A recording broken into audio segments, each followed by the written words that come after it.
velocity lab. The purpose of this lab was to determine the effectiveness of the position update formula and its ability to predict real-world motion. The real-world motion was captured and analyzed using tracker software. This lab used a computational model built-in GlowScript to take inputs of initial position, initial velocity, and a period of time to determine the path of object by using these inputs and the position update formula. This formula is critical to the GlowScript model accurately predicting the position of the object. The tracker software used a video input and tracked the position of the rolling ball and then translated this into a graph of position and velocity versus time. The two models match each other as one would guess. The position graph generated by the computational model accurately matched the model produced by the tracker software.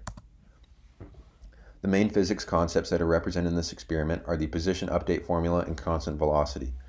Position update formula is important to this experiment because it allows us to model the ball's position based upon its initial position, average velocity, and change in time.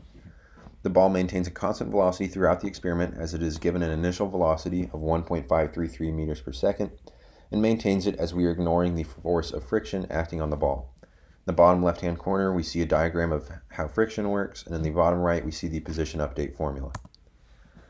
These equations were used to model the ball's path along the ground because they are capable of accurately predicting the position given a time and an average velocity. In this case, the average velocity is the initial velocity, and thus the formula is capable of predicting the position of the ball from the instant it starts rolling to the instant it stops. The system in this experiment is the ball and its initial velocity, which we are assuming friction is 0, and the surroundings are everything else in the room.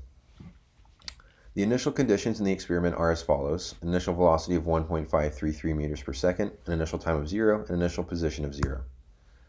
The experiment. I conducted this experiment by placing a ball on the ground and rolling it with an initial velocity of 1.533 meters per second. I recorded the video of the ball rolling on the ground with my phone and imported it into the tracker software. The tracker software then tracked the position of the ball from its initial position to the final position and graphed its position versus time. This is what we see in the bottom left-hand corner. And note that the graph has a slope of 1.533. The coding. Using the source code provided, I altered the velocity vector with the initial velocity so that the ball's constant velocity will be modeled by the computational model. I then altered the position vector with the position update formula so that the ball's position would be accurately modeled according to its velocity at a certain time.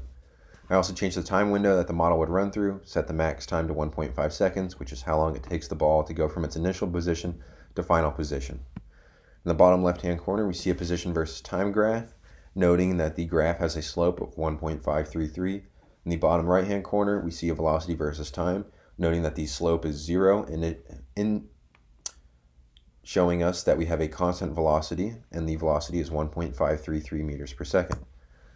I also set the net force vector to 0 because once the ball started rolling, there were no other forces acting on it. In the bottom left-hand corner, we see initial conditions in the code. In the bottom right, we see the net force and the ball position determined by the update formula. Similarities and differences. The position models of this experiment, both the computation and experimental model, are very similar. They both follow a nearly identical path, with a few variations primarily due to the tracker software not being perfect. Both models determine that the ball travels about 2.33 meters before rolling out of frame, and travels with a velocity of 1.533 meters per second. There is a slight difference, almost imperceptible, in the position determined by the computational model and the tracker software, because the tracker software is dealing with the rolling resistance from friction. Potential sources of error are determining the distance traveled by hand. It is not perfect. It's likely off by a few centimeters.